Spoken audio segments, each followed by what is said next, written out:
Hi, everybody, and welcome to our Leaders of Tech webinar on the decentralization of the Irish workforce.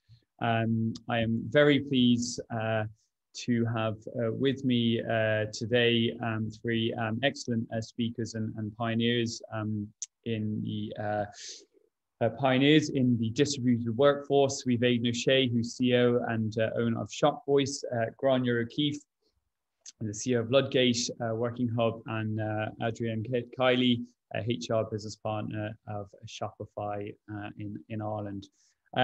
Just a quick introduction on Leaders of Technology. It's a community we founded over 2.5 years ago now, with over 1,000 members.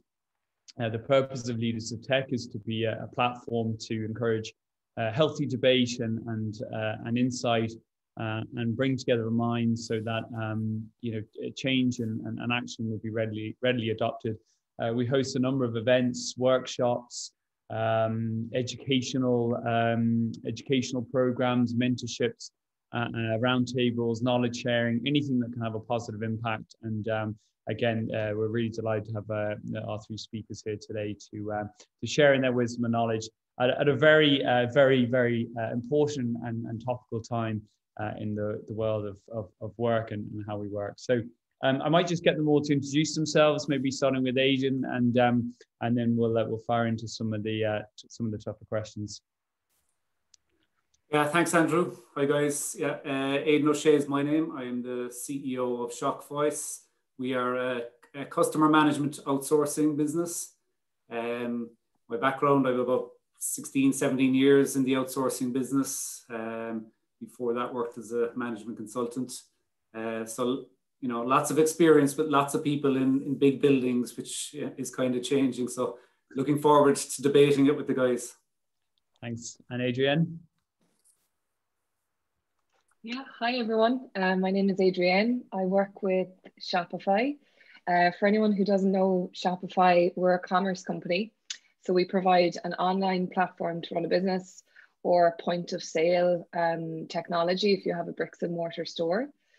We have about 9,000 employees globally, just over 500 in Ireland. We've always been remote in Ireland, work from home, we would call it.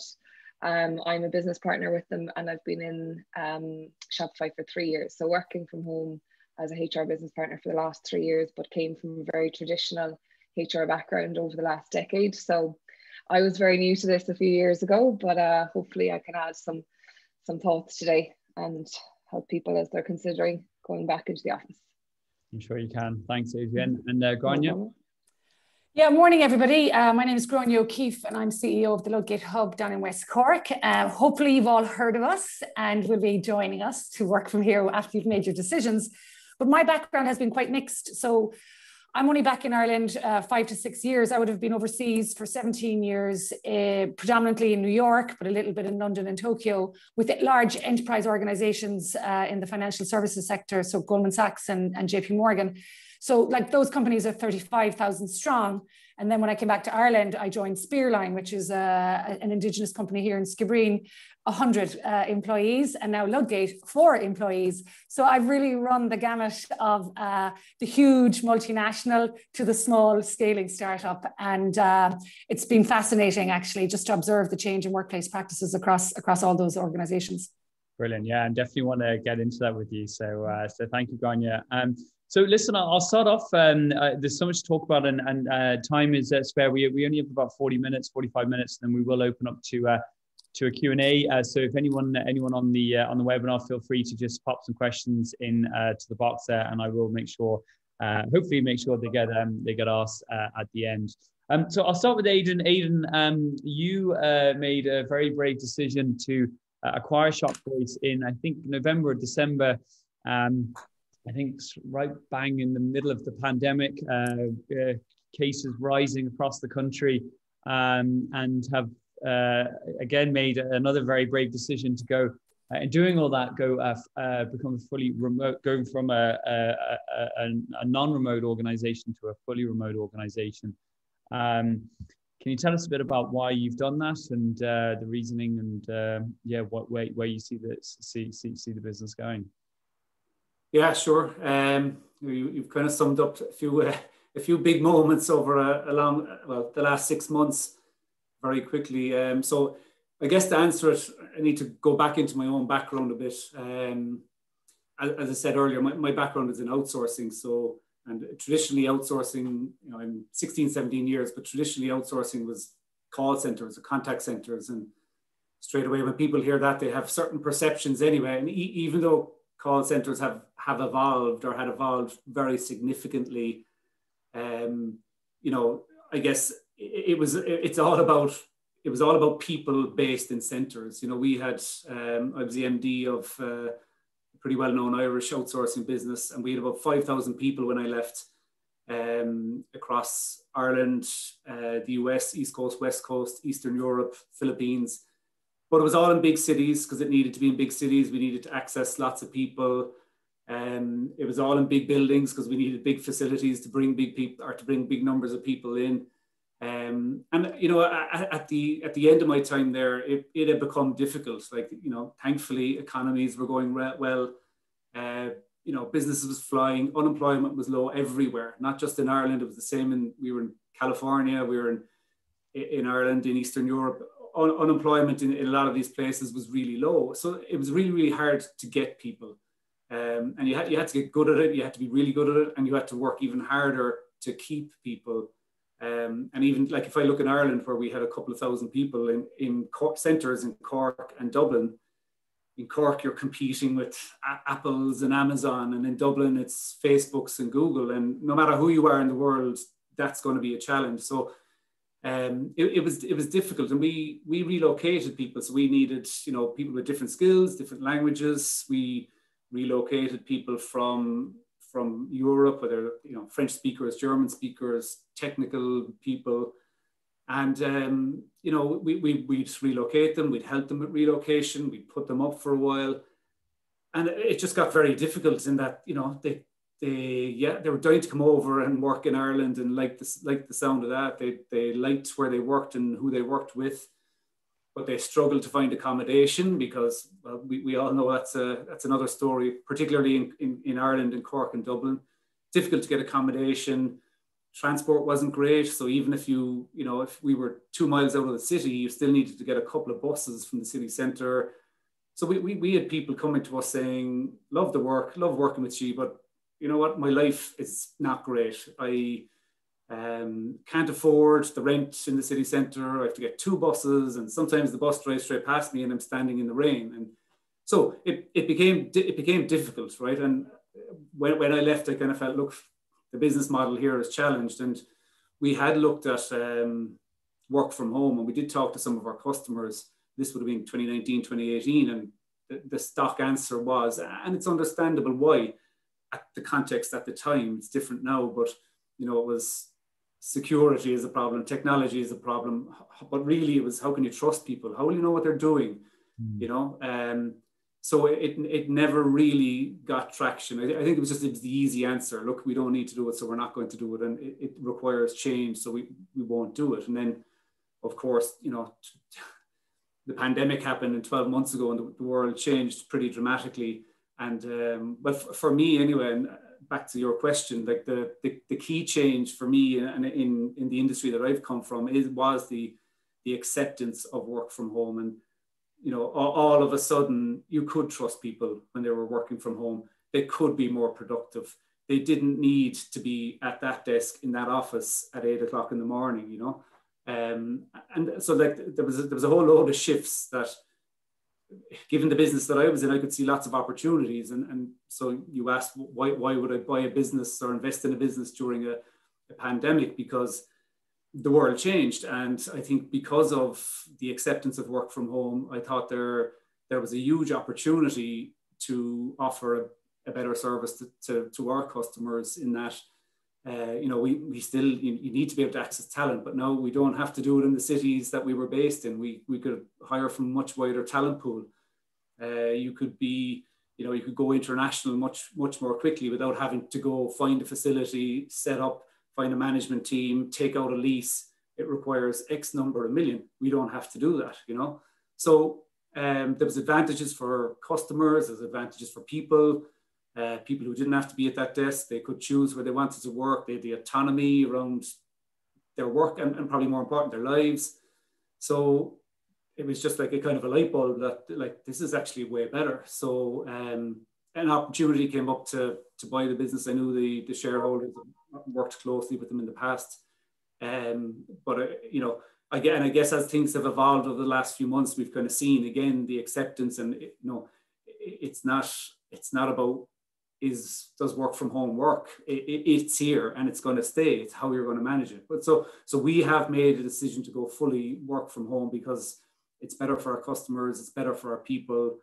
And you know, so that, look, it's not for every business and it's not for everybody, but definitely for us, that's we see it as the way forward.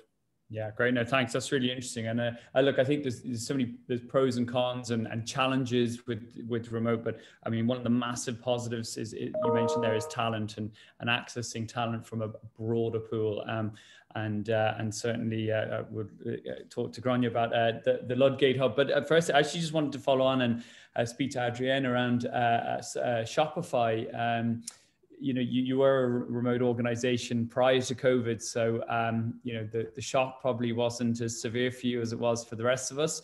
Can you tell us, you know, have any of your behaviors or procedures or processes changed as an organization over the last 12 months? And then also for your people as well, have you seen any shift around how people are working and how they're approaching it? Yeah, absolutely. And what I will say is we were 100% work from home in Ireland, but globally Shopify would have had offices, still does have offices. So we had people remote and also in office. So Shopify has seen this through both lenses. In Ireland, yes, we've always been work from home. The biggest shift we've seen is in our work from home model, we would have always had pop-ups. So we would have gone to shared spaces and, you know, use that shared space to meet on a monthly basis. That's all gone. We would have had a big culture around employee experience, around events. That's all gone.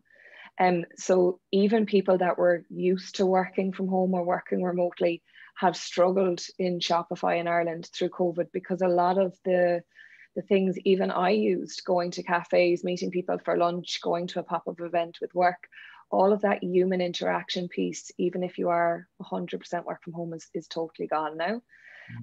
So that's been the biggest trend in Ireland. We, you know, yes, we were work from home before, but we have still suffered the version of work from home that everyone has over the last 12 months. And the version of work from home that has happened over the last 12 to 14 months is not what Shopify in Ireland would have experienced before. And I said this, I was speaking last week, and I wanted to give, you know, people that have only known work from home through COVID, there is a much nicer version of it, because I've lived it. It comes with its struggles and it comes with its challenges, but there is a version that you can get out and about more. You can meet people for working lunches, you can go to events. That's all been taken away from all of us. So the version of work from home, if you've only experienced it through a pandemic, is not the version I would have known before. Yeah. And do you see it going back to that? Do I see going back to events? And yeah, absolutely. So our plan is like at the moment, and what we're saying is like our HQ is no longer an office. Our HQ, our headquarters, is now the internet. That's what Shopify is saying. You know, we have been decentralized, but we have also had a centralized employee base based around offices. That's all ultimately changing for us as well, and we're making big decisions around that. The evolution to decentralize people, I think, arguably was always going to happen, but it was maybe going to happen over the next couple of decades. It's actually just happened over the last 12 months. So a lot of workplaces, employees, employers are in shock. They've had to pivot so quickly, they couldn't even catch their breath. Shopify has had the benefit that we had a little bit longer. We had the choice. We chose to go work from home a few years ago. A lot of people, that choice has been taken away from them over the last 12 months. But the idea that we have is, yeah, we'll go back to events. We'll maybe use some of our office space for hubs that we're going to meet and do events in. It maybe won't be as centralized as it was. It'll be a different version, but our HQ is the internet now. That's the way we're living through this. Yeah. But we will still want the human interaction. So we will go back to our pop-up events when it is appropriate and safe for people to do that. And we will try and default, but nothing's going to be the same again, even for a company like Shopify that was remote before.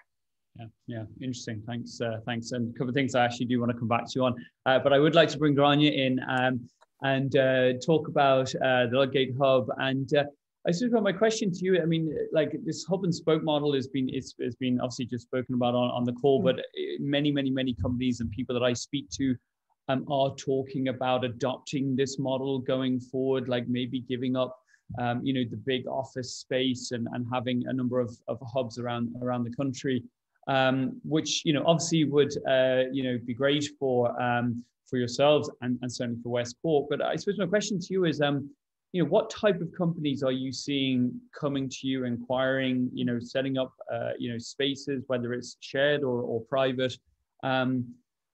Why are they coming, and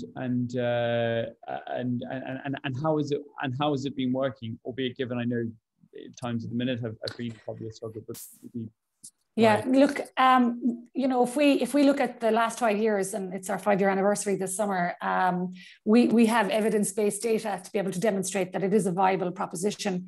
And to Adrian's point just there, it really resonated with me about the experience we've all been living over the last 12 months. That's not the true story. I had to work from home fully for 3 months with kids off school, and frankly, I don't want to do that ever again.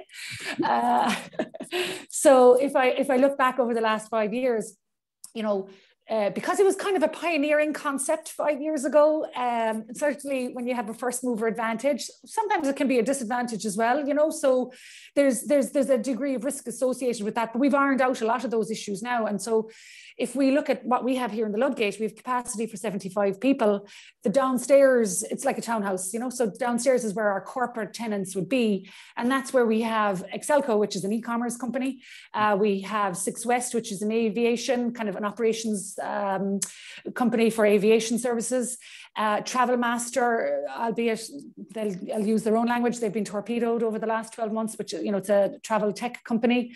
And then we've had, like, Spearline would have had office space with us, but before they outgrew the space, and then they got their own HQ, as it were. And then a few companies who moved in, moved out. We all know with startups, some of them get through the first goalpost and some of them don't, the first milestone. And then upstairs in the co-shared space, that's really been interesting because that's where you see a cross mix of everybody. You'll see, we call them the onesie twosies, right? So you'll see the solopreneur, the lawyer who was working in a company in London who now wants to come back to West Cork, or whose wife has dragged him back, or her back. You have the individual project managers, the consultants, the creative types, filmmakers, wedding videographers that are movie producers by night. Teamworks are here. John Goulding from Work Vivo is here. It really, really is a cross mix of skills and talent and creativity. I mean, the creativity is bouncing off the walls, and that's the value proposition of a hub, that ideation, that creativity, that networking, that cross-pollination. And, unfortunately, my time at Ludgate has only been through the COVID lens, because I joined the team here in July, although I was here as a tenant previously when I was part of the Spearline team. And I can't wait for the doors to be open again, we've had to move virtual as well, to what both Aidan and Adrian have been saying. There's something can't beat that physical contact as well. Yeah, we can all move to the cloud, we can all move to the internet, but I do think we're all humans, right? There is an underpinning of social connection that needs to happen, whether that's 2 days a week or 3 days a week or 1 day a week or whatever the model is. And I think hubs offer that flexibility. You don't have to take out a 3-year lease and sign up your children's Holy Communion money to pay for it. You can have the short-term tenures, and that flexibility, I think, is invaluable, especially for the scaling and startup companies. I completely agree. Can I just ask you actually on the companies that have come, and maybe not today, I know you mentioned Teamwork and Excelco and a few others, like, are they coming to hire local talent, or are they coming because their current workforce are spread across the country and they want them to have a place to go, or is it a mixture of both? Actually a mixture. So some of it is employee led. You know, the employee will determine, well, they want to be in West Cork, but some of it will be, we have the talent here. And 3 or 4 years ago, my predecessor, who also happened to be Grania, she would have conducted a talent mapping exercise and basically went out to pitch through Ray Nolan to say, we actually have your talent pool here that you need for a second site for Excelco. Same happened with Six West, that is the finance division. So you know, there's a team of 6 to 8 people there that are the functioning arm of Six West. Excelco, it's the customer service tech support side of things. So it is a hybrid. And in terms of talent mapping, like that is so crucial that we understand what is in our region, such that when we are going out to pitch for business, we can say, you need what? Oh yeah, I have that. Now we all know there's a shortage of software developers, right? That's not unique to West Cork. That's also a problem for Dublin, for London, for wherever, you know. So I can't necessarily promise you software developers, but I can give you a whole lot more. And if you view us as a high value location, AKA cheaper operating costs, you know, we have a wide variety of talent here. And I think the Cork County Council, they've recently collaborated with a talent searching software solution from Abadoo. I don't know if you guys have come across that, where folks can just register the talent. And then, you know, now, unfortunately, it's a slow enough take up. So we actually need to bring the masses to it just to record, okay, Grania O'Keefe has skill A, B, and C. And then when I'm going out to say to Aidan, you need to find who? I can find, I have this in my region for you. So, but we need to kind of get people to register those skills there. Yeah. As well as partner with the likes of yourselves, you know? Yeah, brilliant. No, thanks so much for that. One of the things I wanted to ask, Aidan, I'll come back to you on this one, is so you've obviously worked for a number of bigger outsourcing businesses. Obviously, Voxpro was your previous life, who well known for being extremely colorful, working with lots of you know, high-profile tech companies. I was in the offices in Cork before. It was you know, like being in a playground for adults. You know, culture was amazing. All these great things. Now, I take your point on that, you know, and it probably comes to Grania's piece around, you know, having the hubs, is that it allows people to live and work where they want to versus a fixed, you know, a fixed location. With your new business, and you've rolled out a remote operating model, how do you plan on capturing that same culture piece, which is so important for the identity of a business? How do you plan to do that online? Yeah, look, it's a good question, and you know, it's not that we're saying one is better than the other, and the old way was wrong all of a sudden, and we've got a better way now. Like, it's still a business that it's an organization of people. So you have to build culture. Like, culture is not around, you mentioned an office that looks like a playground for adults. That's not culture. That's just like a distraction, really. Yes, it looks nice. It looks nice, and it may attract people, but you know, how many times are those slides or swings or whatever they are used? Not a lot, right? Like, so culture is down to leadership, and you know, what kind of purpose do people have within the business? How are they connected to the business? Do they feel like they belong? Like, do they have autonomy in their own lives to make decisions? Like, obviously, you've still got to do work, and there's a 9 to 5 or an 8 to whatever. But like, so culture is so much more different. Now, I agree, Grania said, we're still humans. There has to be a human connection, and it doesn't exist now. Like, we're all miserable, you know. Kids are back in school now. We all think it's great, but they still have masks on. There's still no PE. There's still no sport. It isn't normal. I think that's the point that Adrienne made. So you can't measure it and compare it now. But like, so we're very clear that, you know, as part of our culture building, we will have get-togethers. There will be comm session where we come together. There will be summer barbecues, Christmas parties. There will be CSR events, and those things will become more and more important for bringing people together, connecting, you know, following other types of purpose that people want to be involved in, whether it's a charity or an environmental thing. So that there's so much more opportunity to build culture. Yes, it's different, but I don't see anything wrong with it. But like, I think the advantages of people being able to concentrate on their work during their work hours and then look after the rest of their life. You know, you don't have to start at 6:30 to be at work at 8. You know, you're giving people so much more back that I think I think that for people who want that and who choose that, I think that, you know, they will repay it in spades, because their lives will be better and they'll be so much more happier. Yeah, I agree. Adrienne, coming to you, so there's, you know, probably going to be many companies, you know, like Shock Voice, that will actually embrace the full remoteness and say, actually, let's go fully remote. Don't agree with hybrid; it creates problems, and let's just be fully remote. Are there any tips or things that you can share that, you know, companies should be looking to adopt? Whether it's through hiring, onboarding, being agile in terms of even just trying to attract the right people. Are there any things that you can share of things that have worked really well for Shopify, and any challenges that you think people will need to tackle, you know, early on? Yeah, absolutely. And Aidan and I have had conversations before about this, and it will touch on what Grania touched on, it will touch on what Aidan touched on. I'll go to culture first, because trust and engagement are always the things that come up when Shopify is kind of asked to the table to talk about this.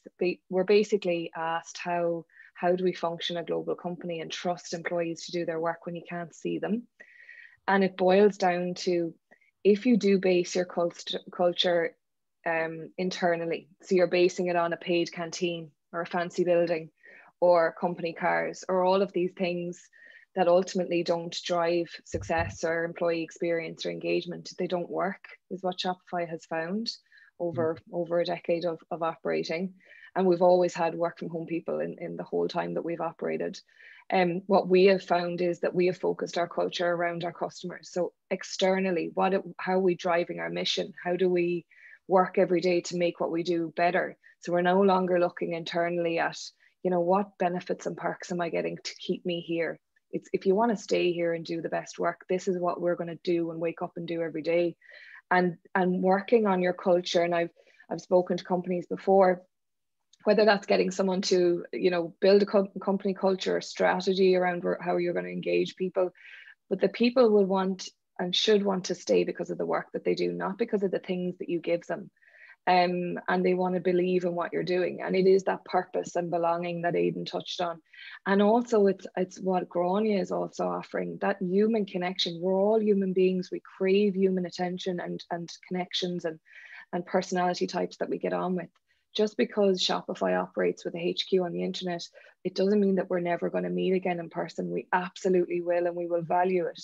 And we will use spaces like Grania's space to pop up and do events and get on. So I would definitely advise people, if you're thinking of a whole work from home model, remember that your culture will need to live in human interactions, and you will need to build in events, and you will need to build in meeting uptime, and also that your culture can't live in inanimate things. It doesn't work giving people presents and providing big fancy offices. It long term doesn't work.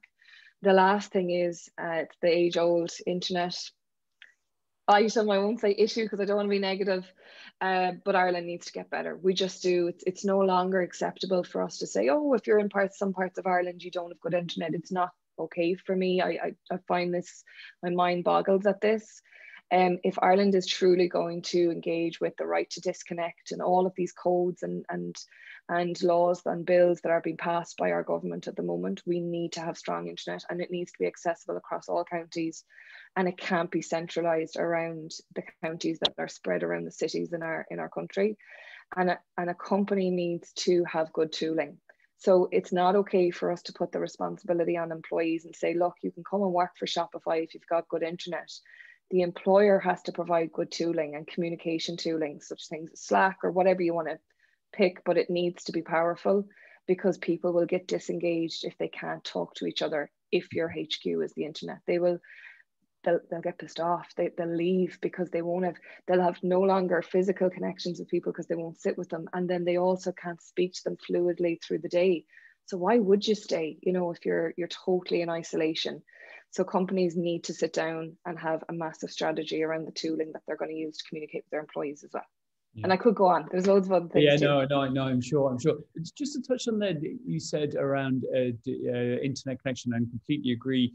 I think you said to me before this call that you're based, you people in 26 counties around Ireland, if I pick that up. Every county, yeah. Every county. So, like, do you think there is an issue with, you know, connectivity and our IT infrastructure in Ireland, or do you think it's okay given that you have people in every county?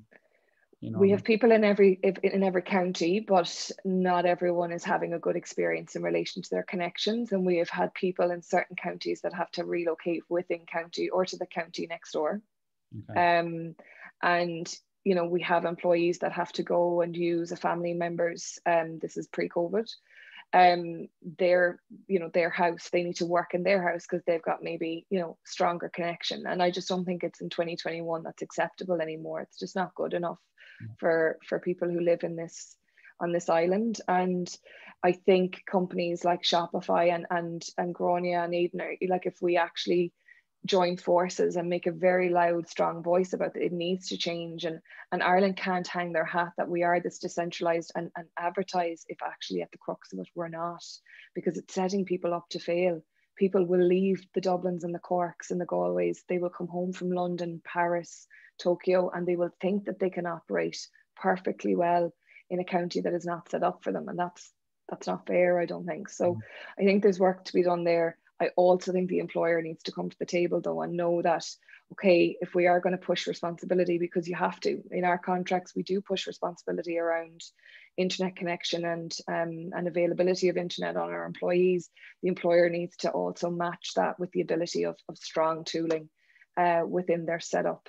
And then that's all bolstered by the employee experience. Like, actually, how do you get the work done, and how do you trust your employees, and how do you communicate that? Thank you. Grania, again, probably many people on this call listening and thinking about this hub and spoke model. And coming back to the culture piece, you know, you've mentioned that you have private rooms, and then you have this, you know, I think the term is hot desking, but people from all walks of life. And I was actually listening going, think, wow, that's actually really exciting. You know, you'd be kind of around a different group of people, and you'd be learning and lots of new things. But you know, for a company that are thinking about hub and spoke, you know, how do they overcome those challenges around culture where they might have, you know, a group of people that are mixed with 20 other different companies? You know, how have you seen them manage that? And is it all positives? Are there challenges to overcome? And also, what makes a great working hub? And here's a chance to promote and tell us why Ludgate is so great. But what makes such a great? What makes a working hub? So, well, I suppose touching on the corporate culture, there's also a culture that emerges within a hub, and there's no reason why they can't be interconnected and go in duality. So hubs, I don't think, would necessarily infringe on an existing corporate culture. But to Adrian's point, it's up to that employer themselves to kind of create that framework. And then I suppose my responsibility is to take care of the culture that we're fostering within here, and making sure that we're respecting the corporate culture of those individual corporates.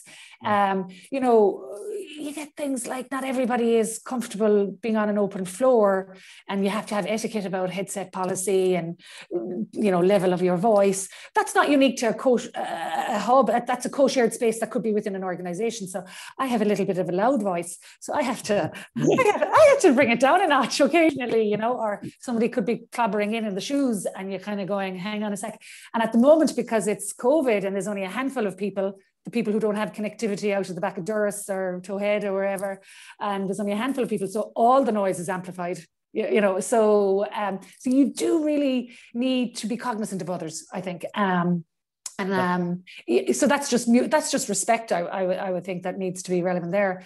And in terms of what makes a good hub, look, I think I live and breathe hubs every day. So I'm quite familiar with the landscape, but for those who aren't familiar, and the government would have launched their rural policy recently with our rural future, and there was a lot of media coverage about the 400 hubs. Well, the good news is it's not 400 brand new hubs. A lot of those hubs actually exist today, and it's just extending the portfolio, but it's also capturing the data, because there was a hub up in Donegal and a hub over in Clare and a hub down in West Cork, and nobody knew what that actually look like? Because it hadn't actually been tracked or documented. So now it's been tracked and documented, and identifying, well, where are the gaps at a national level? Where do we need a hub? And then there's what types of hubs are there? And the Atlantic Economic Corridor, which is from Donegal down to Kerry, I think there's over 130 hubs in that particular space, and they've done some data capturing on the different classifications of hubs, and they range from the super sexy Ludgates, yes, to the starty up ones they just have the desk, and that can be grand for that area. A desk is needed, and it's certainly a starting point. There's operational costs attached to running a hub as well. And they're all different legal models for that. So Ludgate are a social enterprise, but you also have privately run hubs. You also have local authority run hubs, and they all have different facilities, and they also have different cultures. So some may foster the networking and the collaboration and the ideation and I have a startup company, I'm going to need a digital marketing expert, but I don't need one for 5 days a week. I only need one for 1 day a week. Oh, there's a digital marketing expert over there in the corner. All of that can happen. Ludgate would be one of the hubs that would really be promoting that level of interaction and collaboration across everybody. We also have, like the picture you have behind me here, like that's our hub. It's actually a beautiful aesthetic. It's a really inviting place to come in. It's very conducive to productivity. It's also conducive to openness and transparency. And we have the private office spaces, we have the communication, we have the comms, we will have a telephone booth coming soon, because we are finding that people do need privacy occasionally. We also have 8 private offices that are in our across the road in our new part of the extended campus that we opened up last summer. And Ludgate 2 will be available from October of this year, where we will have a combination of whether it's the co-shared space or the private offices, or I need to have a CPD day or my offsite day. We're going to be able to accommodate all of that. There's not that many hubs that will probably have all of that, so you just have to pick, and choose of what you want. Yeah. We have it all. You have me sold, Grania. Adrian, again, speaking to a lot of companies, which I do in my daily life. I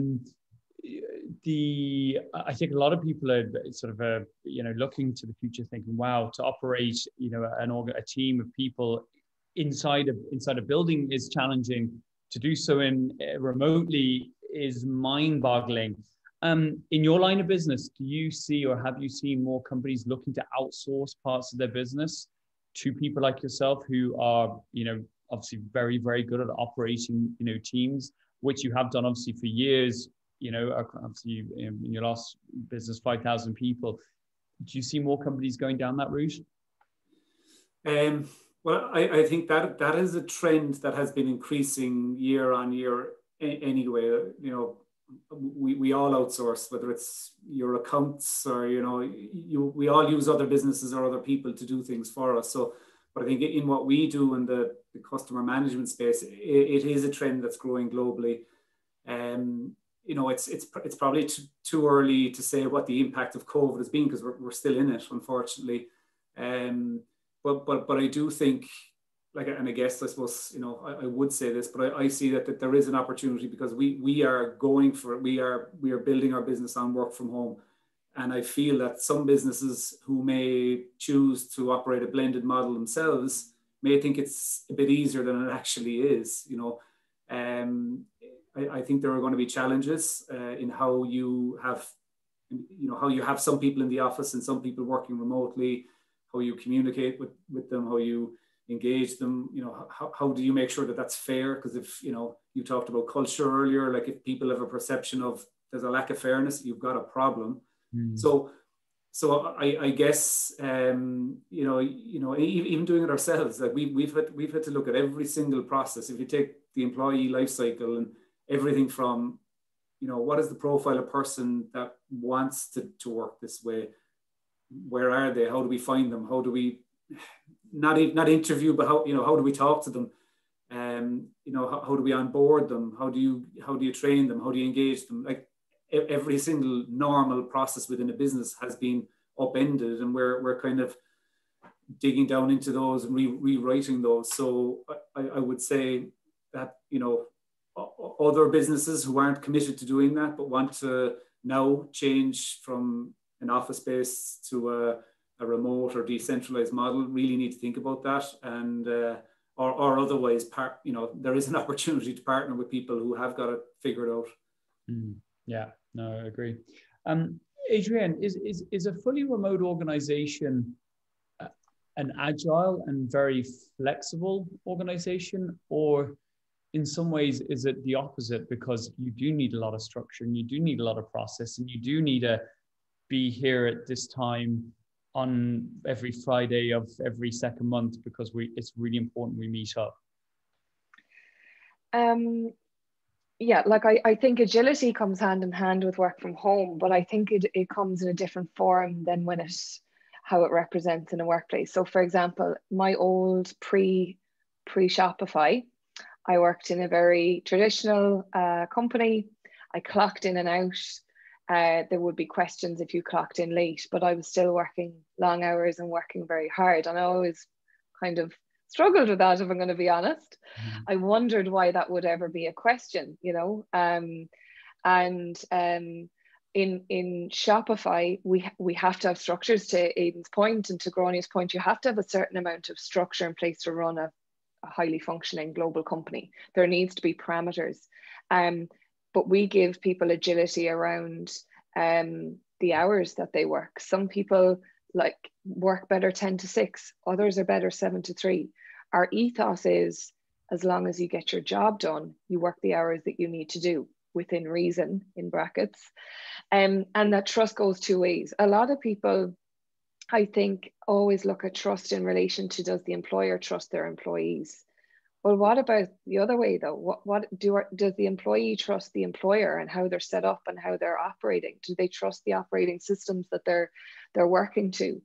And being agile is a massive seller. When you're working and attracting talent into a work from home company, agility and being agile and being able to move quickly and make decisions and not being constrained by geography or a building or a lease, it's a massive plus. It also needs to come with a lot of ownership on employees. So I think Aidan touched on the type of talent you're going to hire into this environment. It doesn't suit everyone, and that's fine. And being fine with the fact that working from home doesn't suit you is a thing. Some people need to go into an office space every day, and that is totally understandable. And that is when hubs can come into their own. If you don't want to live in a Cork city, a Dublin city, a Galway city, you can't afford the rent and you choose not to commute, a hub is perfect because you get the best of both worlds. You get to live in the locality that maybe you came from or want to live in, and you still get a structure of an office. I suppose Shopify has taken it a step further, and we've decided, you know, we don't want bricks and mortar, we don't want leases, we don't want any of that. We choose the internet as our HQ, and it does make us agile. It allows us to make quick decisions. But it also, we need to have structure in place, or employees won't stay. They won't take us seriously. They won't know where they stand with us, you know? So it goes hand in hand. It just doesn't come in the form of regimental structure. It doesn't come in the traditional structural form, clocking in and being at your desk at 5 to 9, or, you know, that's gone. You know, we don't have notebooks, we have computers. Like the working world has totally changed. A lot of people don't write with a pen anymore, they type with their fingers. Like everything has changed in the working world so much, that agility has changed with it. And for us, agility means that we allow our employees to be diverse, feel included, belong to something, and work the hours that they need to work, and also have the right to disconnect from their work. And just because they work from home, they shouldn't be expected to work all the time. So there's loads on this topic that you could go into, but I just think people need to ensure that just because you work from home, everything doesn't go out the window. There's still a rule book in some degree, because you need some structure. Employees actually like it. We all like a bit of structure, and you can still have structure if you're working from home. Yeah. Just so one other thing on that, is there a danger of over communicating in a fully remote way? So for instance, and I've heard this anecdotally from many people, you know, death by Zoom call. They're on Zoom calls all day, and then the employer is with the best intentions are, calling to check in and see how things are, and it's just an overburden of Zoom calls.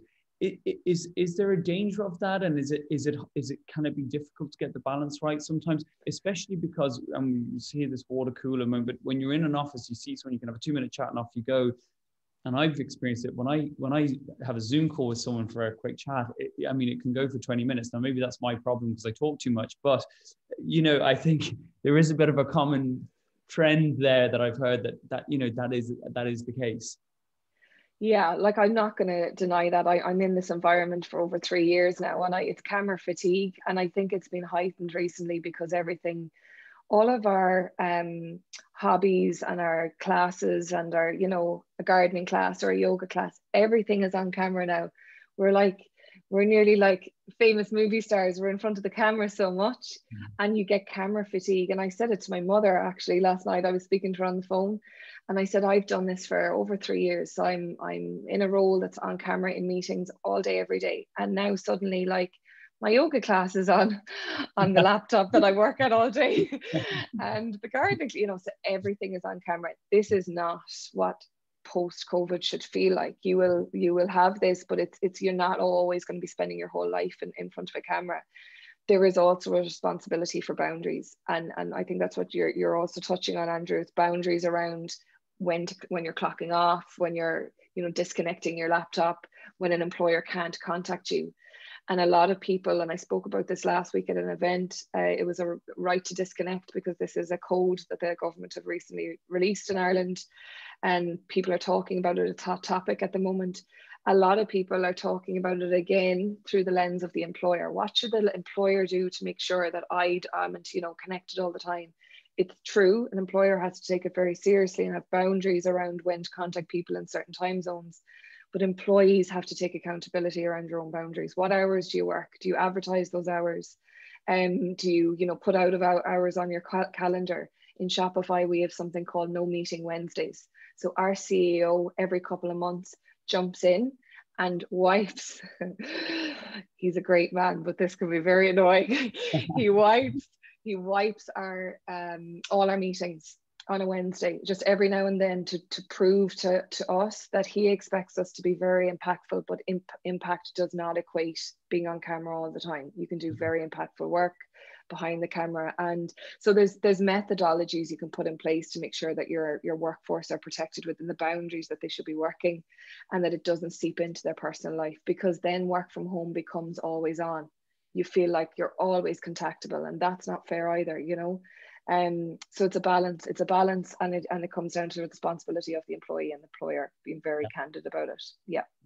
And I look, and of course, as you said a few times, it's, what we're working and living in at the moment is just not normal, and probably needs, we've all been very, very patient, but we just need a bit more, hopefully only a few more months before we can go back to some normality, and whether it's back to the office or even working from home or using a hub, I think there's going to be lots of positive changes. I did promise sort of 15 minutes in for questions. We've about 10 minutes, so I'm going to jump into them, and probably for all, but maybe to direct this to Grania. This is coming in from Patrick. Your panelists are surprised that the delays to the National Broadband Plan hasn't come in for more political media scrutiny in the last 12 months. Is this something employers are proactively agitating for? I think it was Adrian who mentioned about the 26 counties and the inconsistency. And from my lens, I'm a very optimistic person, right? And I see the good news stories as to when the farmer in Cavan got connected, or the, out in the back of Youghal or somewhere got connected. So I'm a realist as well. And I do realize there's a time delay attached to it. And getting that last tail, the last 10, 50% is harder than the first 70 or 80%. So I might be the wrong person to be asking about being impatient about that. I think the last 3 years has been transformative. And I do think the long tail can be very, very, very challenging. And everybody in comms has probably heard of the last mile. You might get the Wi-Fi or the gigabyte to the front door, but it mightn't you know, get to the rest. Like if you're a school, I was up in the local school here recently and I had no phone coverage or anything coverage, but it got to the front door, you know? So yeah, as I say, I'm an optimist and a realist, and I do think it takes time, and I don't think you can flick a switch and expect it to be turned on straight away. And even the inconsistencies, like Skibbereen town, we have the 1 gigabyte here, but I was talking to somebody in Dublin last week in Clonskee, and we couldn't do Zoom because he didn't have the connectivity. So it's you know, it's not rural urban, it's inconsistent across the board. I think if we do want to agitate, getting those data points of, you kind of need real-time data illustrating what times of the day you get maximum download, upload speeds and things like that. You can only make decisions based on data. I don't know if we have all that data in front of us, you know, so. Yeah, Andrew, I could jump in on that. I think I would agree with everything Grania said, that okay, the question is about the broadband plan. I'm glad we have one. I think it's what, 4 or 5 billion. And hopefully that will be good value, and we do need to scrutinize that, and that was the question. But I think the telcos need a lot of scrutiny as well. Because as Grania said, you could be in Clonskee and you might be advertised as, I have a gig connection, but you don't, you know, and it doesn't work. And what if there's a problem? How long does it take to get fixed? And we all know, I won't name the company, but there was a lot of issues with one company who couldn't get their people to work remotely. Like, this is a telco who will control the connectivity that you need to run a remote contact center. Like, you know, not acceptable. And people are there at home, not able to connect, not able to work. So I think, like, you know, look, they're private businesses as well, but they are licensed, they are regulated, they do need to be held to account as well. Yeah, no, I agree. I was going to add something, Andrew, as well, that like what's happened over the last 12 months. So pre-pandemic, a lot of employers took the weight of connectivity for work. So people went into a workplace, into an office, and they had signed up to a provider, had strong internet, you plugged in and you worked for the day. Things have changed now. So over the last 12 months, people at home need that level of connection, and that's what's put the pressure on the system. And you know, no national broadband plan was ever going to see this coming. They couldn't have planned for this. So they are under pressure. And to Grania's point, they are doing the best they can, as much as the rest of us in the pandemic that none of us saw us coming. So I think a lot of employers took the weight of connectivity issues across Ireland, because we all commuted into an office and we plugged in and we were able to work. And then maybe we only struggled with our mobile connection at home, but now it's become very real, because jobs and job losses and pressure on employees to show up and be on the Zoom call, that's all become very real for people. And if you're working in and living in a community that doesn't have strong connection, and your employer expects you to work from home, and you want to keep your job and keep things flowing, and you're just feeling the pressure if you don't have good connections. And I just think there's going to be great waves. They have to make great waves in this space in the next 12 to 24 months. And it's going to put Ireland ahead of the curve in this, because to Aidan's point, we already had a plan, thank God, in place. Yeah. They just are being forced to push it along quicker now, because we're all working from home and putting pressure on the internet. Yeah, no, absolutely agree. No, thank you all for your comments there. There's a few questions coming in. We've about 7 minutes, so maybe try and quick fire through them to get them answered. So question, how does productivity compare to pre-pandemic today in a remote workforce?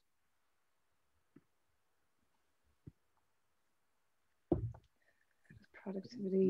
Happy to go on that one. We're still in the pandemic, so, you know, we don't have the data to compare, but in my experience, there hasn't been any drop in productivity. You know, we have customers who expect productivity, haven't heard any complaints or any issues. I think what has changed is the definition of productivity, or what's required out of productivity. Like, you know, if a couple of years ago, if you weren't sitting in your seat, you weren't productive. Mm-hmm. Whereas now, hopefully, one of the benefits of this is that people will be more focused on the outcomes, like the work that is done, as opposed to, you know, well, you weren't in your seat, or you weren't in your office, or you weren't in the building for whatever length of time, you know. Yeah. Okay. Yeah. Agree. Thanks.